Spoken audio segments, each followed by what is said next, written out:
7:30. Para que no me sigan preguntando, si ya está aquí nuestro invitado, ese que has hablado de invitado y no has dicho quién es. Ya está aquí en comunicación con nosotros el expresidente de la República, don Ernesto Pérez Valladares. Presidente, buenos días, bienvenido, como siempre. Muchísimas gracias, buenos días a todos. Bien. Oiga, presidente, y si quiere omitir un comentario sobre lo que estábamos diciendo, bienvenido. Hombre, profesor, sí, ya, a mí se me ocurre decirte que la civilidad no significa que uno no pueda saludar a un adversario. Es decir, yo creo que lo primero que tenemos que saber es que podemos ser adversarios políticos, tener diferentes formas de pensar, pero no tenemos por qué ser enemigos a muerte. Es decir, creo que quizás la declaración del señor Lombana y lo que ha causado mucho encono es decir que tenemos los dos el mismo propósito. Sí, obviamente. Yo creo que esa fue una equivocación de él y que bueno, esto no ha querido rectificar. Yo creo que hubiera podido decir simplemente que se equivocó, que no fue lo que quiso decir o en fin, o aclarar el asunto y se acaba. Pero bueno, así somos los panameños. Yo recuerdo, y aprovecho para reiterarlo una vez más, yo recuerdo la noche en que Ernesto Pérez Valladares ganó las elecciones como candidato a presidente de la República y cuando le dice a los periodistas, yo mañana me voy a reunir con alguien, y cuando dijo alguien, yo lo estaba viendo, y yo, se va a reunir con Monseñor Magrat seguramente, mañana me voy a reunir con Ricardo Arias Calderón, yo, como dice Condorito, plop, me caí de espalda, yo, ¿qué? Yo voy a llamar a Ricardo rápidamente y sí, ya me habló y me dijo, va a venir mañana a mi casa. Yo, adversario político. Claro. Pero Motivaciones de Pérez Valladares para hablar con Arias Calderón ese día, él las habrá explicado, mejor dicho. Así es. Bueno, tú sabes que nosotros estamos tratando de construir un propósito unido que por lo menos tuviéramos un objetivo de país que pudiéramos compartir desde nuestra perspectiva política. Y además yo quería decirle a Ricardo que tenía la intención de pedirle a alguno de sus amigos, colaboradores, copartidarios que formaran parte de mi gobierno. Y quería decirle particularmente el tema de José Antonio Sosa, que como tú sabes fue un connotado demócrata cristiano y que yo quería que fuera procurador, para dar la certeza de que no iba a haber una persecución ni una venganza política por las cosas que habían pasado entre los diferentes grupos en la sociedad panameña. Y ese fue el sentido, ¿no? Y Ricardo muy amablemente me recibió, conversamos un buen rato, intercambiamos opiniones y bueno, en fin, logramos lo que yo quería, que era un diálogo que también tuve con Endara, dicho sea de paso. Bueno, dada la invasión también me reuní con Endara y tuvimos ese diálogo. Es decir, nosotros podemos tener perspectivas diferentes, pero no tenemos por qué ser enemigos. Los panameños tenemos que convivir con todos en nuestras diferentes ideas. Y esa es la democracia, casualmente. Oye, presidente, yendo a lo actual, tengo que decirle la historia. Yo recibí una llamada de una fuente demasiado seria que siempre me ha dado muy buena información y me dijo, está pendiente o está atento porque todo parece indicar que el candidato a vicepresidente de la República de José Gabriel Carrizo podría ser el expresidente Pérez Valladares. Yo dije, no, yo no veo eso. Ya él se sentó en la silla, ya que no, hombre, no. Eso, un lado del cerebro me dijo no, pero la verdad sea dicha, y Gonzalo decía la importancia de elevar el debate. El otro lado del cerebro me dijo, oye, pero cuidado, porque frente al hecho que todo parece ser cierto, Martinelli va a tratar de ser candidato. Vamos a ver si lo logra ser candidato. Y es un expresidente de la República. Martín Torrijos ha anunciado, y anda, ahí mira las reuniones de este fin de semana, ha anunciado que va a aspirar a ser candidato a presidente por el Partido Popular y es un expresidente de la República. Y yo digo, bueno, y si Pérez Valladares es el candidato a vicepresidente, pues vamos a ver a 3 expresidentes. Dice Gonzalo, elevando el debate. Eso está en la ecuación, presidente. Yo puedo con muchísimo gusto ayudar a elevar el debate político sin ser candidato absolutamente a nadie, mucho menos vicepresidente. Yo tomé la decisión de no entrar en la contienda política electoral y me mantengo allí. Yo no tengo pensado de ninguna manera, además que no me lo han ofrecido, ni se van a atrever a ofrecérmelo porque saben que mi respuesta va a ser no. Y se van a atrever. Esas son especulaciones, profesor. Yo no sé quién inventa esas cosas, pero son totalmente infundadas y no hay ninguna justificación ni ninguna razón por la cual eso pueda tener algún grado de veracidad. Pero a ver, expresidente, le pregunto, ¿será por un tema de ego? Con todo el respeto. Es decir, a ver, es que Puede ser, yo llegué a ser soy presidente de este muy país. prepotente, a lo mejor puede ser No, eso. no, no, ojo, y eso está perfecto. Todos tenemos un cierto ego como ser humano. Pero la consulta es, yo llegué a ser presidente de este país, transformé en cierta medida lo que es Panamá a lo que es hoy en día. Yo no estoy para ser segundo de nadie. Uno pudiese pensar así. No, a mí no me molesta ser asesor, ayudar, tratar de explicar mis puntos de vista. Lo que no quiero y no tengo ningún deseo de tener la responsabilidad de ir al trabajo todos los días. Ya yo soy un hombre de 76 años, con mi vida completa, una familia extraordinaria, estoy disfrutando mis nietos, próximo espero tener bisnietos. O sea, yo estoy en otra esfera de mi vida, en otra parte de mi vida que no tengo necesidad ni deseos de participar en el tema electoral. Ayudar con mucho gusto, en lo que crean que yo pueda ser útil, sin tener compromisos de trabajo. Es decir, yo no aceptaría ninguna vicepresidencia, no aceptaría ser ministro, por supuesto, de nada, pero sí puedo, con mucho gusto, reunirme con ellos, ayudarlos en lo que pueda, darles mi opinión, darles mi perspectiva, tratar de orientar por lo que yo creo de ser un objetivo de país, pero hasta allí. Ahora, opinión que le quiero preguntar al presidente Pérez Valladares, quien fue secretario general del PRD, ganó las elecciones para presidente de la República contra todos los pronósticos luego de una invasión. 5 años más tarde gana las elecciones del PRD, liderado por Ernesto Pérez Valladares. El escenario que ve Pérez Valladares del partido PRD al día de hoy, luego de haber conocido ese partido por dentro, ¿ha cambiado tanto el PRD que lideró Pérez Valladares al PRD que estamos viendo hoy? Déjame decirte, profesor, que yo creo que el PRD que fundé con el general Torrijos, yo soy el número 6 inscrito en ese partido, y el PRD que nosotros reorientamos después de la invasión y que volvimos al carril de lo que originalmente era, no tiene absolutamente nada que ver con el actual Partido Revolucionario Democrático, que se ha convertido en un partido tradicional, en un partido electorero, en un partido que no tiene mayores discusiones internas, en un partido cuyos organismos internos no funcionan adecuadamente, en un partido cuyos dirigentes tienen sus propios intereses que no necesariamente coinciden con los intereses nacionales, ni tenemos un objetivo claro de cómo actuar hacia adelante con las perspectivas del país. De manera que yo siento prácticamente cero vinculación con la actual dirigencia y con el actual partido. Me mantengo allí porque creo que debo desde adentro tratar de hacer un cambio. Pero déjeme decirle algo, yo lo dije no ahora, yo lo vengo diciendo hace varios años, cuando me di cuenta que se había asaltado el Comité Ejecutivo Nacional por los diputados. Yo no tengo nada en contra de los diputados, simplemente que no me parece que siendo ellos diputados de la República deben tener el control del partido político que tiene otra perspectiva. Desde entonces vengo diciendo lo que yo creo que era un error, me parece que era un gran error político el que la cúpula del partido nuestro y de otros partidos fuera dirigida por diputados que tienen sus propios intereses y tienen sus propias características. Luego, evidentemente, se ha convertido en un feudo. El partido simplemente es un mecanismo que se usa electoralmente, es un mecanismo que responde a los intereses electorales de cada uno de los participantes del Comité Ejecutivo Nacional y de los diferentes diputados, y que no es el partido que originalmente nosotros concebimos y tratamos de formar. A ver, Pero con pero con ese argumento, presidente, entonces lo que Martín Torrijos está haciendo es válido, en su opinión. Que Martín Torrijos está diciendo es válido y es exactamente lo que yo vengo diciendo desde hace 4 o 5 años.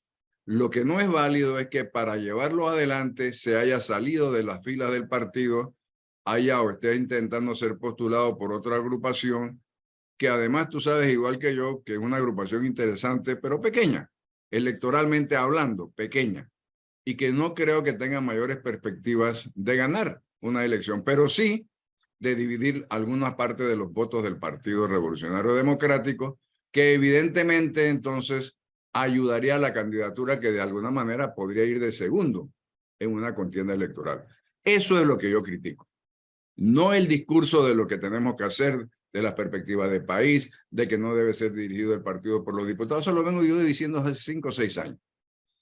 Pero lo que no estoy de acuerdo es con que ese mecanismo de postularse por otro partido sin posibilidades de ganar, pero sí restarle una cantidad de votos al PRD que evidentemente sumen las perspectivas y las posibilidades de otros grupos políticos. Presidente, pero esos mismos miembros del PRD, diputados, de los que usted habla, en su mayoría apoyan la precandidatura del vicepresidente José Gabriel Carrizo, a quien usted evidentemente apoya y ya lo ha hecho público porque ha estado incluso en actividades en las que él ha estado.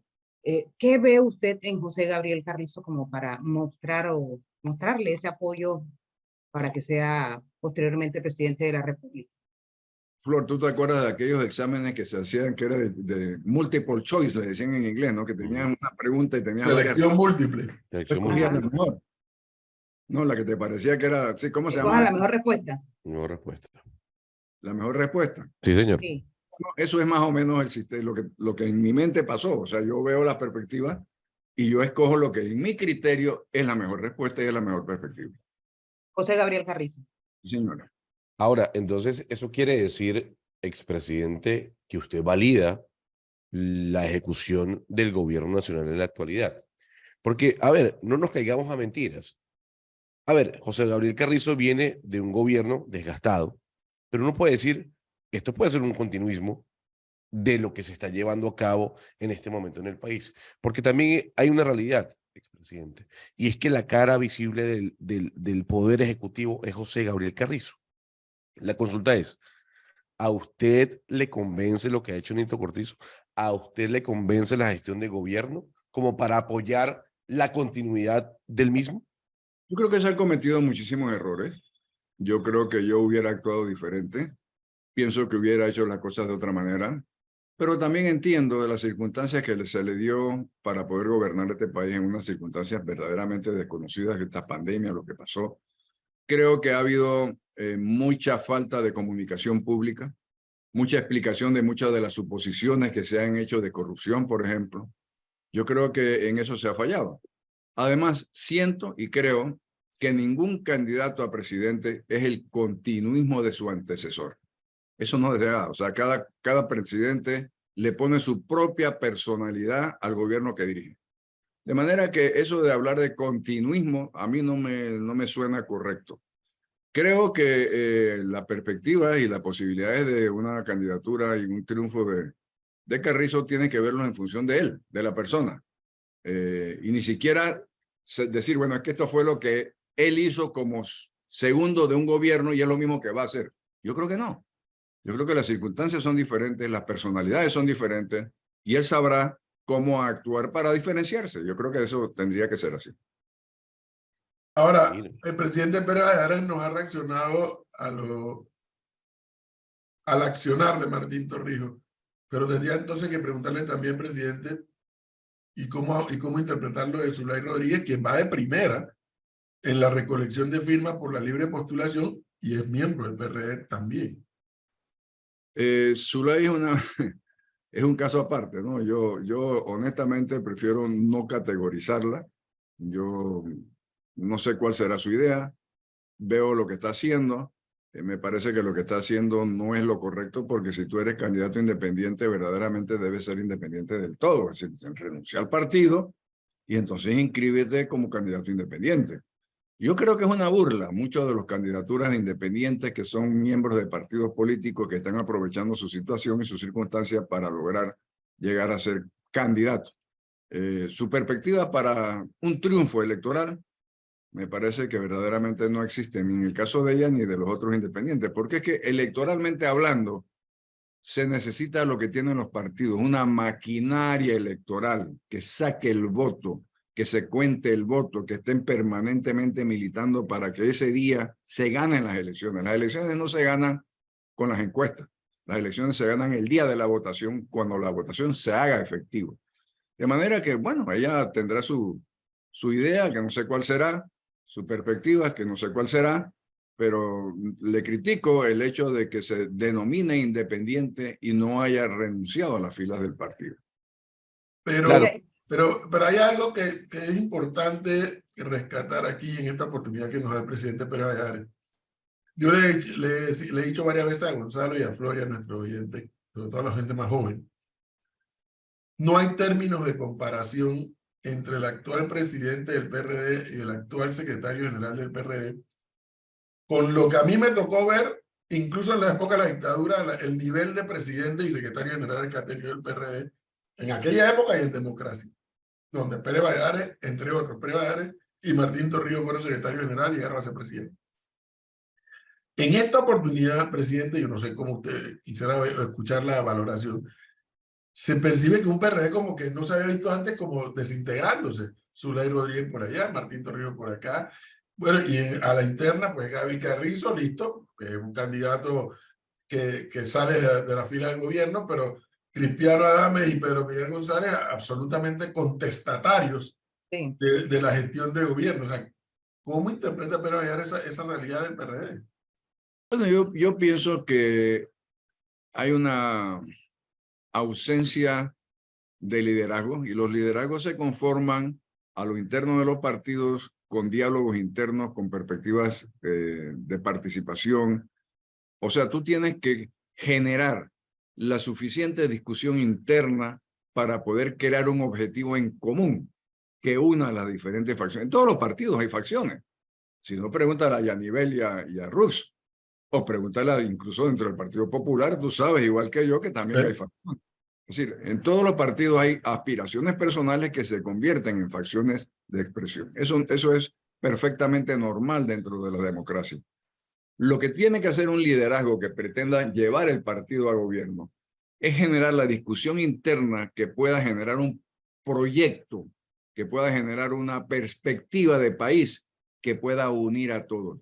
A mí me tocó hacerlo y tuve que unir gente que había sido adversaria, pero adversaria de verdad. Era gente muy pegada a Noriega, que de alguna manera había hecho cosas que en mi concepto eran indebidas, y tuve que pidiéndole que participaran un poquito apartados de la opinión pública y de la visión de las cámaras, pero que compartían el proyecto que nosotros propusimos. Y eso me creó a mí suficiente liderazgo para poder caminar con el Partido Unido, que eso no se ha hecho. Palabra clave, liderazgo. Entonces, ¿qué? Me salgo un poco del PRD sin dejar de pensar en el PRD. ¿Será que en el país está haciendo falta liderazgo también, presidente? En todos lados, Edwin. Yo creo que este es un tema internacional, es un tema de las sociedades que van evolucionando de una forma que de alguna manera tienen que verse muy influida por los nuevos mecanismos de comunicación masivas. Mira los Estados Unidos, la democracia más grande, el supuesto ejemplo democrático del mundo. ¿Cuáles son las perspectivas de ese país? Un señor que es presidente, que bueno, es criticado por su edad, un señor que mañana lo van a enjuiciar, lo van a llevar a juicio por su actuación, y dentro de sus partidos hay cada uno, nadie que yo te pueda decir que tiene un liderazgo marcado, como lo hubo quizás en el pasado. De manera que si eso pasa ahí, pasa en Francia, pasa en España, mira tú lo que está pasando en España. Es decir, los liderazgos no se están consolidando porque hay quizás demasiada opinión generada por los medios internet, por los medios públicos, ¿no? Por el internet, por el WhatsApp, por Instagram, por TikTok, por no sé qué y no sé cuánto. No sé si eso es parte del problema de construir liderazgos unificados. Pero ahí yo me le meto al rancho, expresidente, porque yo creo que parte de esa falta de liderazgo viene dada por la falta y la carencia que han tenido los partidos políticos y la política tradicional en todo el planeta. Cuando uno empieza a revisar quiénes han llegado al poder en América Latina, uno empieza a darse cuenta que los outsiders, esa figura mesiánica, está apareciendo fuera de las estructuras políticas de cada una de las naciones. Lo vemos con Boric, lo vemos con Bukele, lo vemos con Chávez, en su momento con López Obrador. Usted hablaba de los partidos políticos y de la importancia de los partidos políticos. Pero hay una realidad, el PRD tiene 700,000 inscritos o adherentes, pero nunca saca 700,000 votos en las elecciones. Y eso es por algo, por el candidato, por el cansancio, por el hastío, por la falta de representación. Y yo me quiero devolver al tema del vicepresidente, porque hay una realidad, exmandatario. Convencer al convencido es muy fácil. Esos votos ya están. Hay que convencer al que de alguna u otra forma pone en tela de juicio la gestión de gobierno. ¿Cómo usted, que está ayudando al vicepresidente a llegar al Palacio de las Garzas como primer mandatario, puede convencer de que lo que va a pasar con Gabriel Carrizo no es lo que está pasando con Hito Cortizo? Eso no es problema mío. Claro, pero usted es asesor. No, perdóneme, yo no soy asesor. Yo simplemente doy mi opinión cuando me la piden. Yo no tengo ningún cargo ni de encuestista, ni de asesor, ni de gurú, ni mucho menos. Yo soy simplemente un expresidente con experiencia que si alguno de mis compañeros me pide mi opinión, la doy. Pero yo no tengo forma de asegurarle a nadie, vamos a caminar por este camino. Yo no tengo los mecanismos, los instrumentos para crear y generar una política de mi partido. Eso los dan en otras manos. Pero déjeme decirle algo. Todos los que están dirigiendo o partidos o que han sido electos presidentes, aunque sean lo que usted llama outsiders, han sido votados por la población. No son impuestos por nadie. Entonces, yo creo que debemos reflexionar un poquito sobre el grado de cultura política que tienen las sociedades, sobre el grado de información que se hacen para poder votar, para poder escoger un ciudadano como presidente de la República. Y allí es donde está el tema. Las democracias presuponen un grado de formación política y cívica de la sociedad, que en muchos casos no la tenemos. Entonces tú tienes presidentes electos, outsiders, encantadores de serpiente, gente que verdaderamente lo que promete jamás lo va a poder cumplir, pero es la expresión de la sociedad, del descontento, de lo que tú quieras. Aquí mucha gente y en muchos países no votan a favor de un candidato, sino en contra de otro. O sea, Presidente, la no entiende que su voto tiene una repercusión personal en su vida. Usted acaba de decir una palabra, nuevamente una palabra para mí, por lo menos para mi análisis clave. Dijo experiencia. La impresión que yo tengo, presidente, es que dándole seguimiento a Rux, a Martinelli, a Blandón, a todos los que están en el escenario político en este instante, cuando se está tratando de debatir quién es candidato, quién hace alianza, etcétera.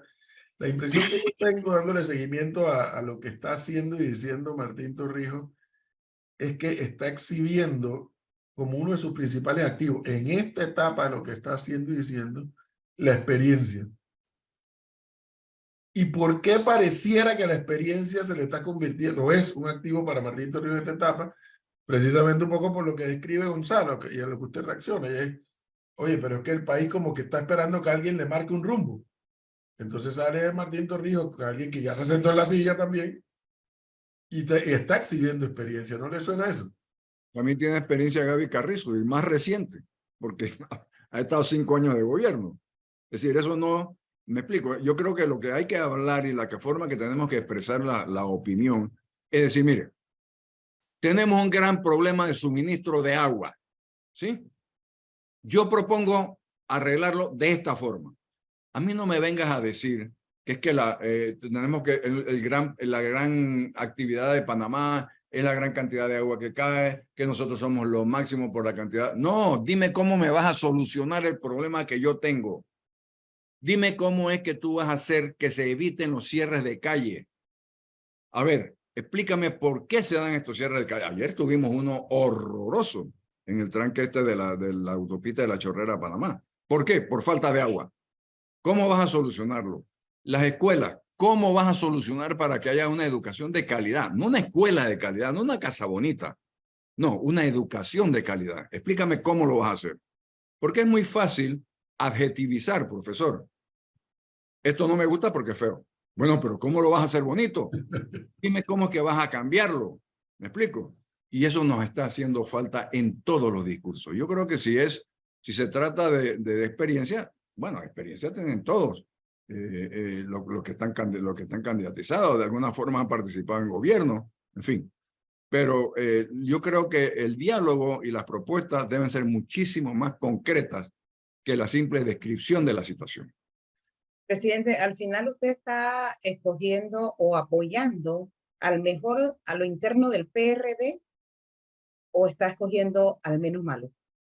No, yo estoy escogiendo al mejor. Yo no tengo duda de que dentro de las perspectivas de mi partido y de la perspectiva de las próximas candidaturas, la mejor opción para el país, no para mí, yo no gano ni pierdo nada, para el país es este muchacho que creo que tiene la capacidad, la perspectiva y la experiencia para poder llevar adelante una transformación. Creo que debe ser mucho más concreto en su discurso, pero ese es un tema que podría yo hablar con él el día que él me pida mi opinión sobre diferentes cosas. Pero sí se puede concretar propuestas de solución de los problemas que sean más interesantes que lo que tenemos en el simple habladuría de que esto está mal y que no sé cómo cambiarlo. No, hay que hablar cómo voy a cambiarlo para que esté bien.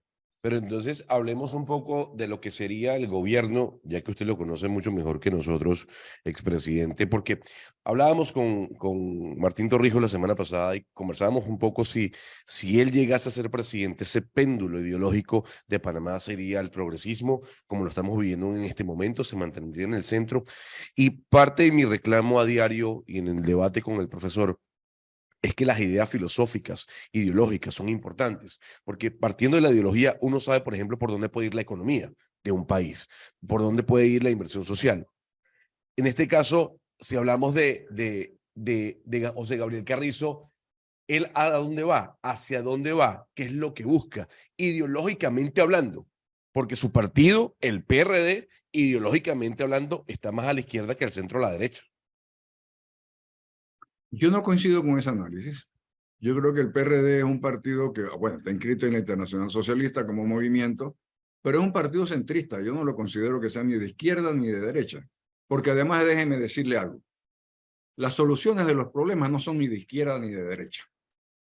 Si usted tiene un problema, hombre, regreso al tema del agua.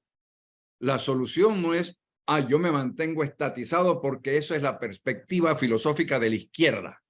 ¿O no? Yo la voy a vender porque es la perspectiva económica de la derecha. No, señor. Busque una forma de que usted pueda solucionar el problema de abastecimiento de agua sin darle tinte ideológico. Yo creo que los tintes ideológicos en los problemas no tienen cabida en este momento. Ni aquí ni en ningún lado, dicho sea de paso. Yo creo que cada día se desdibujan más esas diferencias ideológicas de partido. Pudo haber sido consecuencia de la Segunda Guerra, de la Guerra Fría, pero ahora esa lucha ideológica a lo interno y a lo externo de los partidos yo no la veo. Simplemente... Pero entonces le quiero preguntar, ¿qué es el torrijismo? Y disculpe, profesor, porque yo quiero entender... Es una forma de hacer las cosas. Mire, yo tengo una teoría. Ustedes que cada día hay un cierre de calle, por diferentes razones. Porque le hace falta el agua, porque la escuela no sirve, porque las calles están hechas un desastre, por las razones que sean.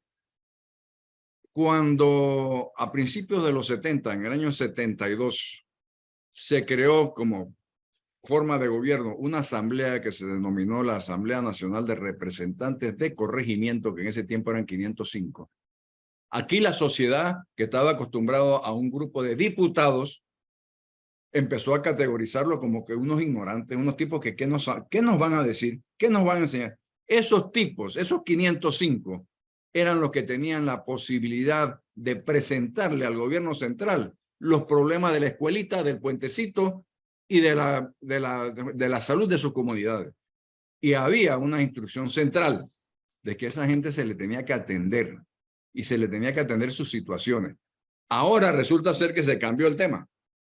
Después del 80 y pico, después de la muerte del general Torrijos, se crearon estos circuitos electorales que no tienen ningún sentido para elegir un grupo de diputados que a su vez convirtió a aquellos representantes que respondían a las comunidades y que hacían de vínculo entre la comunidad y el gobierno, lo convirtieron en sus operadores políticos.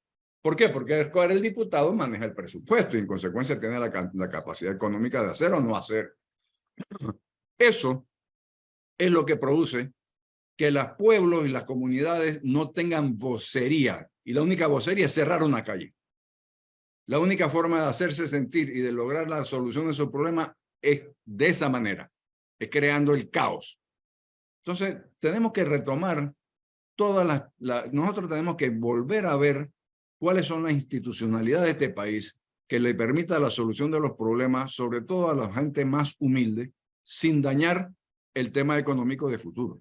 Yo creo que, y esas no son soluciones ni de izquierda ni de derecha, simplemente son institucionalidades que hay que generar para poder solucionar los problemas. Óigame, presidente, para quedarme en el tema, pero un poquito más actual con el tema de la ideología, yo le he comentado aquí a los oyentes que a mí me preocupa que así como, sobre todo en el sur de América, el péndulo electoralmente se ha movido hacia la izquierda. Sí. Y no se puede cuestionar, ha sido voto a voto que cada uno de estos gobiernos han ganado limpiamente sus elecciones. Y ese péndulo, entonces, vemos cómo en Sudamérica pues hay una mayor cantidad de gobiernos que se autodenominan de izquierda y que gestionan como gobierno de izquierda. Pero por otro lado, aquí cerquita de nosotros, hay un señor en El Salvador, el señor Bukele, que ha estado aplicando una serie de medidas, pues, una especie de puño de hierro. Y yo le comentaba aquí a los oyentes y aquí en la mesa de trabajo que mi preocupación ahora es que frente a la pérdida del discurso de los grupos que se denominan de derecha en la región latinoamericana, ahora que vienen una serie de procesos electorales, ya en Guatemala salió uno, en Guatemala ya hay un señor de apellido Arzú, creo que es hijo de uno que fue presidente, esgrimiendo las tesis de Bukele, y de que si ellos ganan, van a aplicar el puño de hierro y van con el tema de la seguridad. Ustedes saben, porque lo vivió, el tema de la seguridad pública es algo fundamental en una sociedad. O sea, la gente quiere saber que vive en paz, que no le van a robar, que no se tienen que estar escondiendo en sus casas. ¿Qué opina Pérez Valladares de que esa teoría y práctica del presidente Bukele comienza a ser esgrimida por candidatos del centro o de la derecha en sus respectivos países en Latinoamérica? Profesor, yo pienso que tanto Guatemala como El Salvador, el caso de Bukele como Arzú, creo que es el candidato que usted está hablando, tienen una sociedad muy diferente a la nuestra. Nosotros en Centroamérica quizás somos de los privilegiados en el sentido de que no tengamos estas manifestaciones de las famosas bandas, ¿no? Las bandas de las maras que llamaban en El Salvador, que han llegado, si los informes que uno lee de prensa del Salvador, es que hay 40,000 personas asociadas a las maras que están en la cárcel. Entonces tú entiendes que el problema que tenía El Salvador, que tiene El Salvador y que posiblemente tiene Guatemala, es totalmente diferente al problema que nosotros como sociedad podemos tener. Nosotros tenemos unas pandillas usualmente relacionadas a la droga o a la pelea por los campos de droga que no han llegado, que no han crecido a ser punto o sea, hacer lo que hacían en El Salvador, por ejemplo. Que en El Salvador ya dejaron de ser ni siquiera distribuidores de droga. Eran los chantajistas de los barrios. Si para tú tener seguridad en tu casa o en tu negocio, tienes que pagarle a este grupo. Y ese grupo es el que se encarga de cobrar y de, o sea, son mini estados dentro del estado, una locura. Yo no estoy alabando ni criticando lo que está haciendo ni el señor Bukele ni la perspectiva que está haciendo Arzú, porque Arzú está hablando de pena de muerte. Sí. Está hablando de pena de muerte, es decir. Pero más allá. Sí, incluso más allá. Pero ese es producto de la desesperación y de la descomposición social que hay en esos países. Panamá no tiene la cantidad de la gente migrando hacia los Estados Unidos por la desesperación que aquí no se consigue trabajo para tener una vida saludable. ¿Sí? Estos países sí lo tienen. Entonces, son circunstancias diferentes. Cada cual, como decía el general Torrijos, cada pueblo tiene su propia aspirina, ¿no? Y yo creo que eso no se aplica generalizado ni se aplica ideológicamente a nadie.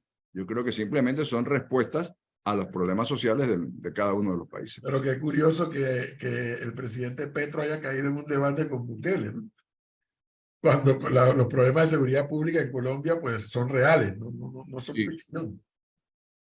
Yo acabo de venir de Colombia y con el que tú hables le echas la culpa de todo a Petro, que evidentemente no es así, evidentemente no es así, pero bueno, las sociedades buscan excusas para no aceptar sus propias responsabilidades, ¿no? Expresidente, lo cierto del caso es que quien llegue al Palacio de las Garzas en 2024 se va a encontrar un país económicamente muy golpeado, con una deuda pública muy alta frente al Producto Interno Bruto, con un Estado fortalecido, grande en cuanto a la cantidad de funcionarios que hay. Y hay que tomar ciertas decisiones. Yo le voy a hacer 3 preguntas y espero que me pueda responder sí o no, que eso es lo que yo busco, porque aquí no puede haber tintes grises, sino es sí o no. El expresidente le recomendaría al señor Gaby Carrizo aumentar la edad de jubilación, ¿sí o no? Sí, claro. Muy bien. El expresidente le recomendaría a Gabriel Carrizo una reforma tributaria, ¿sí o no? Sí. Muy bien. Y por último, ¿el expresidente le recomendaría a José Gabriel Carrizo privatizar el IDAN? No. No. ¿Por qué no?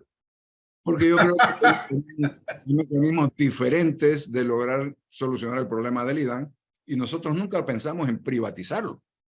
Nosotros pensamos en hacer cosas muy creativas que significaban que se pudiera, o sea, que significa que puedas producir agua y que luego esa agua se pueda distribuir y que luego la distribución se pueda cobrar. O sea, son 3 aspectos y son 3 pasos diferentes que no necesariamente tienen que ser privados.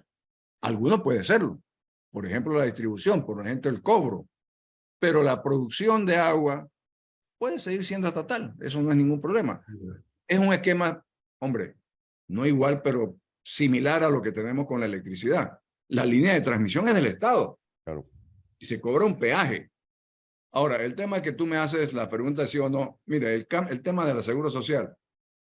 No hay forma, por más que aumentes edad de jubilación, por más que aumentes las cuotas, no hay forma de financiar el programa de invalidez, vejez y muerte. Tú tienes que cambiar el concepto, aquel de que esta generación paga la jubilación de la anterior. Eso no funciona, en ningún lado del mundo ha funcionado. La revisión del tema impositivo, sí, claro que hay que revisarlo, hay que ver, porque verdaderamente hay una gran evasión de impuestos, sobre todo el impuesto sobre la renta, producto de muchísimas cosas. Y hay demasiados incentivos fiscales que no se justifican. De manera que sí, en efecto, hay que cambiar, hay que revisar y hay que verlo. El tema de la deuda pública. No es cierto que sea una deuda pública inmanejable. No. Nosotros estamos acostumbrados a tener una deuda pública por el orden del 40% del producto. Por los problemas que hemos vivido, sobre todo el tema de la pandemia, se subió casi al 60 y pico por ciento del producto. Pero dígame ¿usted sabe qué porcentaje de deuda pública tiene, por ejemplo, España? Claro, pero a ver, expresidente, pero es que y Japón, por encima del 100%. Pero es que no podemos comparar, pero es que ahí es donde vamos. Es que no podemos comparar. Dígame otra cosa. ¿Qué ¿Qué país paga su deuda pública en totalidad? No, no, absolutamente ninguno. Entonces, la deuda pública es un tema de perspectivas y de porcentajes. No es un tema de... Por supuesto, pero hay que ser claro. Rápidamente, profesor. No es lo mismo comparar la economía española o japonesa con la panameña. Y eso es lo que quiere decir nosotros estamos creciendo al 6-7% y hoy al 1 o al 2. Eso es la realidad. Por supuesto, pero esas son las comparaciones válidas, no las imaginativas. Pero no podemos quedarnos únicamente en el crecimiento económico. Ojo con eso. Es otro tema. Usted me está hablando de crecimiento y de deuda pública. Yo estoy hablando de lo mismo que usted está hablando. Ahora, si usted me está hablando de distribución de ingresos, de distribución de riqueza, esos son otros temas. Oiga, presidente, le hizo el día a Gonzalo. Sí. Le hizo el día porque tributaria, sobre todo. Contésteme sí o no. Creo que usted es el único que le ha querido responder sí o no. Está bien. No hay que perder. Yo digo las cosas que siento y pienso. Le hizo el día, le hizo el día. Oiga, finalmente, en el minuto final, para repetir la palabra, presidente, el país se aboca, o el país va a ser testigo, mejor dicho, de todos los movimientos políticos en función de el cronograma que establece el Código Electoral. Y bueno, no se sabe cuántos candidatos van a haber finalmente, no se sabe si habrá alianzas.